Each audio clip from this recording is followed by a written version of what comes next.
اس نے گود میں رکھے موبائل کو دیکھا۔ وہ کپ کپاتے ہاتھوں سے اٹھا کر پیغام لکھنے لگی۔ میں ٹاکسم فرسٹ ایڈ ہاسپٹل میں ہوں، ڈی جے کو برین ہیمریج ہوا ہے، تم فوراً آ جاؤ۔ اور جہان کو بھیج دیا۔ ان کے درمیان اگر کوئی تلخی تھی بھی تو اسے یاد نہیں تھی، اگر یاد تھی تو صرف اور صرف خدیجہ۔ اذان کا وقت ہوا تو وہ اٹھی اور وضو کر کے واپس ادھر آئی۔ کوٹ اس نے وہیں بینچ پر چھوڑ دیا اور اب نیلی قمیض کی آستینیں گیلے بازوؤں سے نیچے کر رہی تھی۔ چہرہ، ہاتھ اور ماتھے سے بال گیلے تھے۔ کیا زندگی اتنی جلدی گزر جاتی ہے؟ اس سے بھی جلدی گزر جاتی ہے۔ چند روز قبل کی 2 لڑکیوں کی گفتگو اسے یاد آئی تھی۔ وہ سلام پھیر کر تشہد کی حالت میں بیٹھی تھی۔ اس کا چہرہ مکمل طور پر بھیگا ہوا تھا اور یہ وضو کا پانی نہیں تھا۔ وہ دونوں ہتھیلیاں ملائے انہیں ڈبڈبائی آنکھوں سے دیکھ رہی تھی۔ میرے اللہ، وہ بے آواز رو رہی تھی۔ آپ کو پتہ ہے ڈی جے میری بیسٹ فرینڈ ہے، سب سے اچھی دوست، زارا، ارم، ان سب سے اچھی دوست۔ اسے ہم سے مت چھینیے۔ اس کے ماں باپ، وہ بوڑھے ہیں، وہ مر جائیں گے۔ آپ ہمیں ایسے مت آزمائیے، آپ ہمیں ڈی جے واپس کر دیں۔ میری 10% کی امید کو ہارنے مت دیں۔ وہ ہتھیلیوں پہ چہرہ جھکائے ہولے ہولے لرز رہی تھی۔ شیفون کا نیلا دوپٹہ سر سے پھسل کر گردن کی پشت تک جا گرا تھا۔ میں بہت اکیلی ہوں، میرے پاس ابھی کوئی نہیں ہے سوائے آپ کے۔ میرے پاس بجانے کے لیے کوئی گھنٹی نہیں ہے، کھٹکھٹانے کے لیے کوئی دروازہ نہیں ہے، ہلانے کے لیے کوئی زنجیر نہیں ہے۔ میری پہلی امید بھی آپ ہے، آخری بھی آپ ہے۔ اگر آپ نے میری مدد نہ کی تو کوئی بھی میری مدد نہیں کر سکے گا۔ اگر آپ نے چھین لیا تو کوئی دے نہیں سکے گا، اور اگر آپ دے دیں تو کوئی روک نہیں سکے گا۔ آپ ہمیں ڈی جے کی زندگی واپس لوٹا دیں، آپ ڈی جے کو ٹھیک کر دیں۔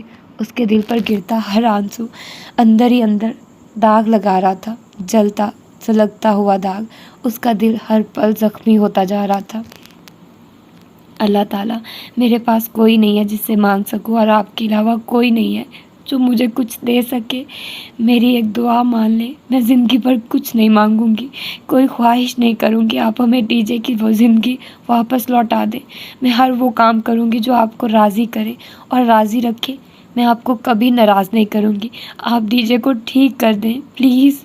وہ ہاتھوں میں چہرہ چھپا کر پھوٹ پھوٹ کر رو رہی تھی۔ وہ زندگی میں کبھی اتنی اکیلی نہیں ہوئی تھی جتنی آج تھی۔ وہ کبھی اتنی بے بس، اتنی لاچار بھی نہیں رہی تھی جتنی اس وقت تھی۔ کتنے گھنٹے گزرے، کتنی گھڑیاں بیتی، اسے کچھ یاد نہیں تھا، بس اندھیرا چھا رہا تھا۔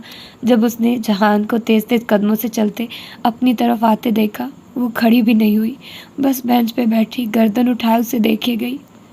تم نے مجھے پہلے کیوں نہیں بتایا؟ اب کیسی ہے وہ؟ ہوا کیا تھا؟ وہ پھولی سانسوں کے درمیان کہتے ہوئے اس کے ساتھ بیٹھا۔ وہ اتنا ہی پریشان تھا جتنی وہ۔ بیری انورزم پھٹ گیا تھا جس کے نتیجے میں سب آرکنائڈ ہیمریج۔ اسے خود جو سمجھ میں آیا تھا وہ بتانے لگی، بتا کر وہ پھر سے دونوں ہاتھوں میں سر دیے رونے لگی۔ وہ ٹھیک ہو جائے گی، تم ایسے مت رو۔ تم نے کچھ کھایا ہے؟ تم مجھے ٹھیک نہیں لگ رہی، میں کچھ لاتا ہوں۔ پھر وہ رکا نہیں، تیزی سے اٹھ کر چلا گیا۔ جب واپس آیا تو ہاتھ میں سینڈوچز کا پیکٹ اور جوس کی بوتل تھی۔ کچھ کھا لو، اس نے سینڈوچ نکال کر اس کی طرف بڑھایا۔ مجھ سے نہیں کھایا جائے گا، وہ نفی میں سر ہلانے لگی۔ اسی پل آپریشن تھیٹر کے دروازے کھلے۔ وہ تڑپ کر اٹھی۔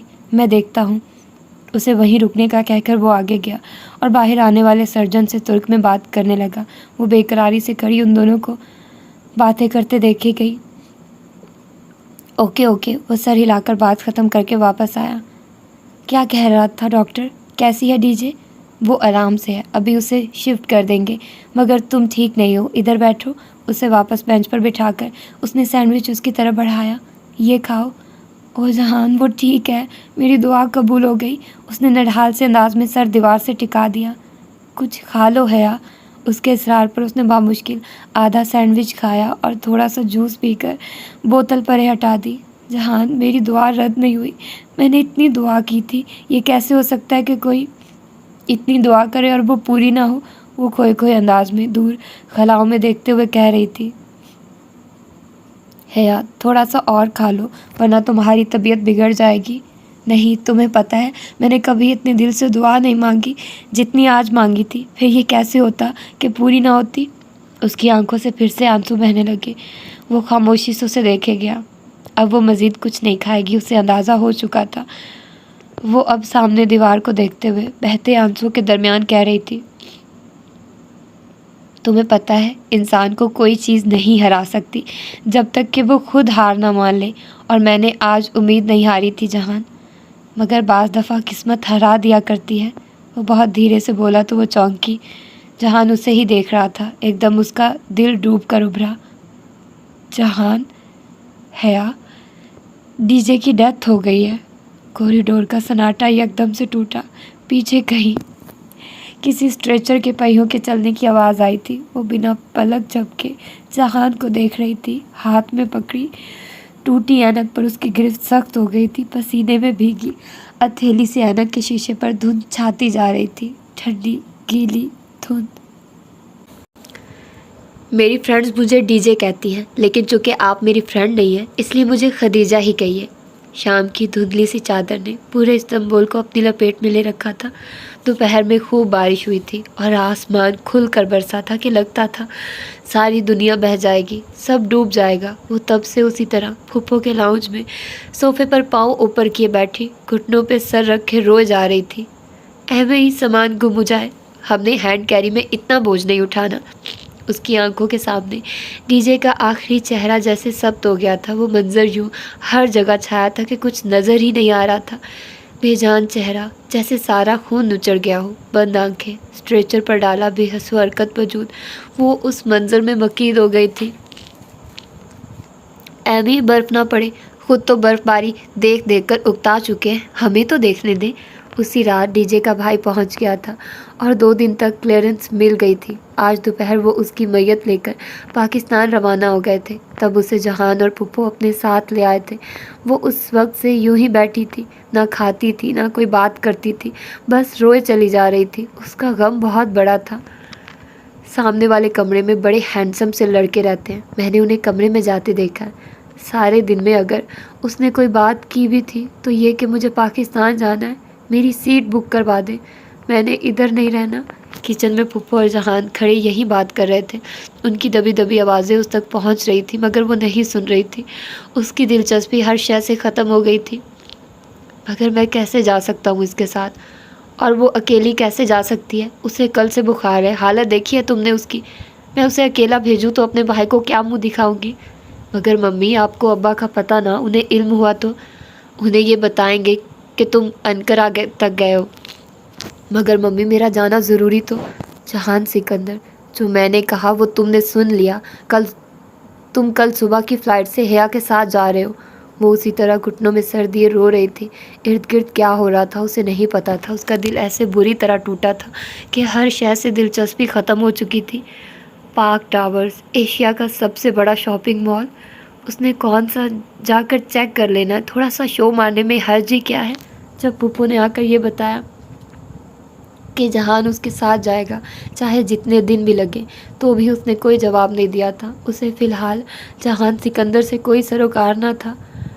ویسے تمہاری پھپھو کا کوئی ہینڈسم بیٹا ہے؟ تمہاری چمک دمک دیکھ کر یہ خیال آیا۔